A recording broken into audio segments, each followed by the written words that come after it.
ఇప్పుడు రన్ అవుతుంది. కావాలంటే కట్ చేసుకుందాం.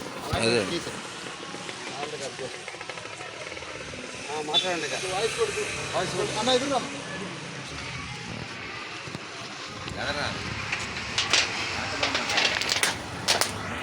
నమస్కారం.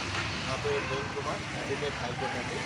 ఈరోజు చీఫ్ జస్టిస్ గవాయ్ గారి మీద జరిగిన దాడి విషయం ఎంఆర్పీఎస్ తీవ్రంగా ఖండిస్తూ వారికి మా యొక్క ప్రభుత్వాన్ని తెలియచేస్తూ కార్యక్రమాన్ని నడిపిస్తూ ఉన్నాం. ఎటువంటి వారైనా చట్టానికి అతీతులు కారు.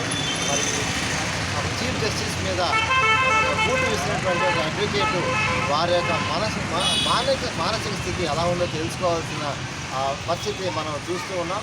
ఒక గుడిలోని ఒక విగ్రహానికి తల లేదు, ఆ విషయమై మాట్లాడుతుండగా ఇది మా పరిధిలో లేదు అని చెప్పినప్పుడు మరి వారు తమకు బూటును తీసి మరి జడ్జి గారి మీద జస్టిస్ మీద విసిరివేయటం చాలా ఘోరమైన సంఘటన మేము అందరం తీవ్రంగా పరిగణిస్తూ ఉన్నాం.